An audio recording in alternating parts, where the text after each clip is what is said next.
రాత్రి గాలి నిశ్శబ్దంగా ఊదుతోంది. ఎండిపోయిన నేలపై చంద్రుని వెలుగు వెండివలే పరుచుకుంది. యెరికో పట్టణ గోడలు ఆకాశాన్ని తాకుతున్నట్లుగా కనిపిస్తున్నాయి. అయితే ఆ మహాగోడల మధ్య ఒక కిటికీలో మాత్రం ఒక ఎర్రటి దారం గాలిలో ఊగుతోంది. ఆ దారం కేవలం ఒక తాడు కాదు, అది ఒక స్త్రీ కథ. పాపం నుండి పరిమళానికి వచ్చిన కథ, అవమానం నుండి గౌరవానికి వచ్చిన కథ. అది రాహాబు కథ. చరిత్ర ఆమెను వేశ్యగా గుర్తించింది, కాని దేవుడు ఆమెను విశ్వాసిగా గుర్తించాడు. ఈరోజు మనం వినబోయేది కేవలం ఒక పురాతన కథ కాదు, ఇది చీకటి మధ్య వెలుగై నిలిచిన ఒక స్త్రీ గాథ. యేసు వంశావళిలో చోటు సంపాదించిన ఒక స్త్రీ జీవితాన్ని దేవుడు ఎలా మార్చాడో చెప్పే అద్భుతగాథ. కానీ ఇక్కడొక ఆశ్చర్యకరమైన ప్రశ్న ఉంది. రాహాబు నిజంగానే వేశ్యానా? ఇది శతాబ్దాలుగా చర్చించబడుతున్న ప్రశ్న. వివిధ బైబిల్ అనువాదాలు, యూదుల చరిత్రకారులు, క్రైస్తవ పండితులు అందరూ దీనిపై చర్చించారు. కొన్ని బైబిల్ అనువాదాల్లో ఆమెను స్పష్టంగా వేశ్య అని పేర్కొన్నారు. ప్రత్యేకంగా హెబ్రీ భాషలో ఉపయోగించిన పదం జోనా అనే పదం సాధారణంగా శారీరక వ్యాపారం చేసే స్త్రీని సూచిస్తుంది. అందుకే అనేక పాత నిబంధన అనువాదాలు ఆమెను వేశ్య రాహాబు అని పేర్కొన్నాయి. కాని ఇంకొన్ని పండితులు వేరే అభిప్రాయం చెబుతారు. వారి ప్రకారం రాహాబు ఒక అతిథి గృహం నడిపే స్త్రీ అయి ఉండవచ్చు. ఆ కాలంలో పట్టణ గోడలపై ఉండే ఇళ్లల్లో ప్రయాణికులు బస చేసేవారు. ఆమె ఇల్లు కూడా అలాంటి ప్రదేశమై ఉండవచ్చని కొందరు భావిస్తారు. మరికొందరు ఇలా అంటారు, ఆమె గతంలో వేశ్య అయి ఉండవచ్చు, కాని ఆ సమయానికి మారిపోయి ఉండవచ్చు. ఇంకా కొన్ని యూదుల సంప్రదాయ గ్రంథాలు ఆమెను అత్యంత తెలివైన స్త్రీగా వర్ణిస్తాయి.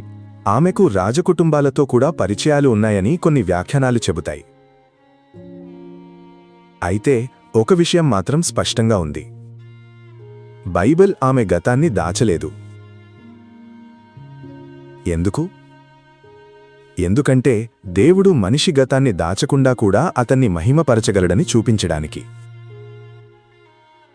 రాహాబు జీవితం ఒక ప్రకటనలా నిలుస్తుంది. దేవుని కృప మనిషి గతం కన్నా గొప్పది. యెరికో, అది సాధారణ నగరం కాదు. భారీ గోడలు, శక్తివంతమైన సైన్యం, భయంకరమైన రాజు. ఆ నగరంలో ఒక ఇల్లు ఉంది. ఆ ఇల్లు గోడపై ఉంది. ఆ ఇంటిలో నివసిస్తున్నది రాహాబు. ప్రజలు ఆమెను చూసి వేలెత్తి చూపేవారు. ఆమె పేరు వినగానే చాలామంది తల తిప్పుకునేవారు. ఆమె నవ్వు వెనుక బాధ ఉంది. ఆమె కళ్ల వెనుక కన్నీళ్లు ఉన్నాయి. ఆమె హృదయంలో మాత్రం ఒక ప్రశ్న మండుతోంది. నా జీవితం ఇంతేనా?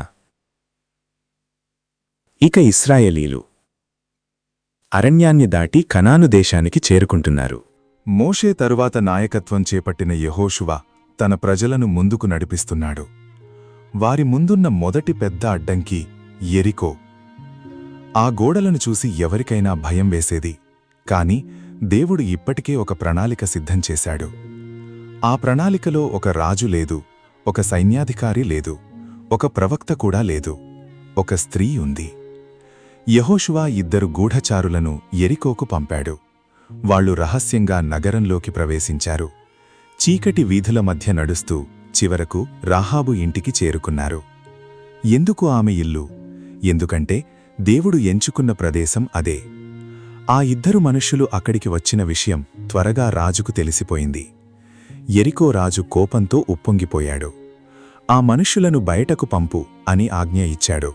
ఇప్పుడు రాహాబు జీవితంలో అత్యంత కీలకమైన క్షణం వచ్చింది.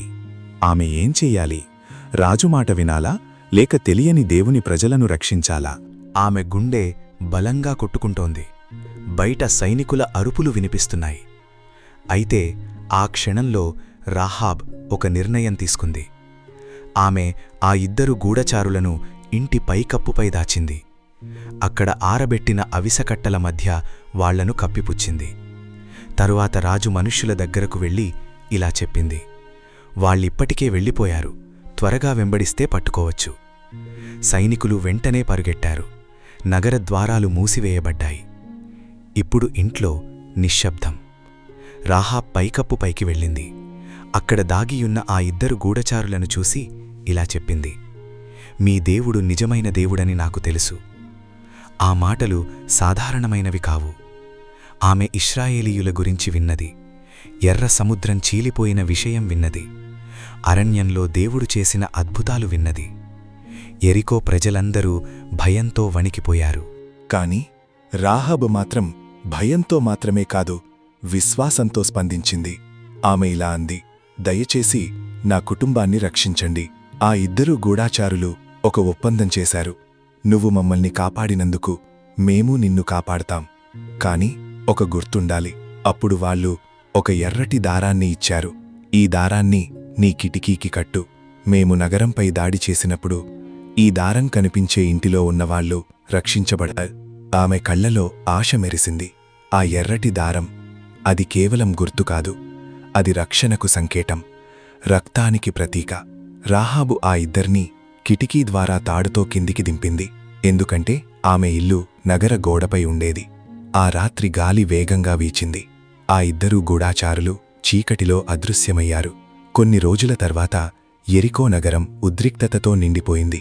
ఇశ్రాయేలీయుల సైన్యం నగరాన్ని చుట్టుముట్టింది. 1 రోజు, 2 రోజులు, 3, 4, 5, 6, 7వ రోజు వచ్చింది. పురోహితుల బూరలు గట్టిగా మోగాయి. యెహోషువ గట్టిగా అరిచాడు, అరచండి, దేవుడు ఈ నగరాన్ని మీకు అప్పగించాడు. అప్పుడు భూమి కంపించింది. యెరికో గోడలు ఒక్కసారిగా కూలిపోవడం ప్రారంభించాయి. రాళ్లు విరిగిపడ్డాయి. దుమ్ము ఆకాశాన్నంటింది. ప్రజల అరుపులు మారుమోగాయి. అయితే ఆ గోడల మధ్య ఒక ఇల్లు మాత్రం నిలిచింది. ఒక కిటికీలో ఎర్రటి దారం ఇంకా గాలిలో ఊగుతోంది. ఆ ఇద్దరు గూఢాచారులు వెంటనే అక్కడికి పరిగెత్తారు. రాహాబు, ఆమె తల్లి, తండ్రి, కుటుంబ సభ్యులందరినీ బయటకు తీసుకొచ్చారు. ఆ రోజు యెరికో నాశనమైంది. కాని రాహాబు రక్షించబడింది. ఎందుకంటే ఆమె విశ్వసించింది. దేవుడు పరిపూర్ణుల్ని మాత్రమే ఉపయోగించడు, ఆయన విరిగిపోయిన వారిని కూడా మహిమపరుస్తాడు. రాహాబు గతం చెడ్డదే అయ్యుండవచ్చు, ఆమె పేరు అపవాదే అయ్యుండవచ్చు. కాని ఆమె విశ్వాసం నిజమైనది. అందుకే ఆమె కథ అక్కడితో ముగియలేదు. రాహాబు తరువాత ఇశ్రాయేలీయులలో జీవించింది. ఆమె సల్మోను అనే మనిషిని వివాహం చేసుకుంది.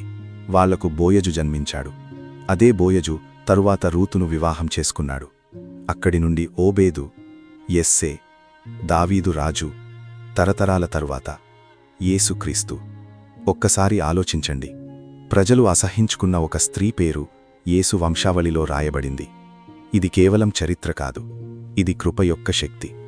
మనుష్యులు నీ గతం చెడ్డది అంటారు, దేవుడు నీ భవిష్యత్తు గొప్పది అంటాడు. మనుష్యులు అపవాదు చూస్తారు, దేవుడు అవకాశాన్ని చూస్తాడు. ఆ ఎర్రటి దారం ఎందుకు అంత ముఖ్యమో తెలుసా? పస్కా రాత్రి ఇశ్రాయేలీయులు తమ తలుపులపై రక్తం పూసినప్పుడు మరణదూత వారిని దాటిపోయింది. అలాగే యెరికోలో ఆ ఎర్రటి దారం కనిపించిన ఇల్లు నాశనం కాలేదు. ఇది ఒక గొప్ప సంకేతం, రక్షణకు ఇంకా అవకాశమున్నని. రాహాబు కథ మనకు చెబుతోంది, ఎవరూ దేవుని కృపకు దూరం కాదు. నువ్వు విరిగిపోయుండవచ్చు, నీ గతం నిన్ను వెంటాడుతూ ఉండవచ్చు, ప్రజలు నిన్ను తక్కువగా చూసి ఉండవచ్చు, కాని దేవుడు ఇంకా నీ జీవితాన్ని మార్చగలడు. యెరికో గోడలు ఎంత బలంగా ఉన్నా కూలిపోయాయి. అలాగే భయం, పాపం, నిరాశ అనే గోడలు కూడా కూలిపోతాయి. ఒక ఎర్రటి దారం, ఒక చిన్న విశ్వాసం, ఒక నిర్ణయం, అవి రాహాబును చరిత్రలో నిలబెట్టాయి. రాహాబు ఇద్దరు మనుష్యులను రక్షించింది, కాని దేవుడు ఆమె ద్వారా తరతరాలను ఆశీర్వదించాడు. ఒకప్పుడు సమాజం తలుపులు మోసిన ఆ స్త్రీకి దేవుడు తన రాజ్య ద్వారాలు తెరిచాడు. ఇది రాహాబు కథ మాత్రమే కాదు, ఇది ప్రతి విరిగిపోయిన మనిషి కథ, ప్రతి నిరాశలో ఉన్న హృదయానికి ఆశ కథ. ఎందుకంటే దేవుడు గతాన్ని చూసి నిర్ణయం తీసుకోడు, ఆయన విశ్వాసాన్ని చూసి చరిత్రను రాస్తాడు. అందుకే ఆ రాత్రి గాలిలో ఊగిన ఆ ఎర్రటి దారం ఇప్పటికీ ఒక సందేశం చెబుతోంది: దేవుని కృపకు అసాధ్యమనేది లేదు.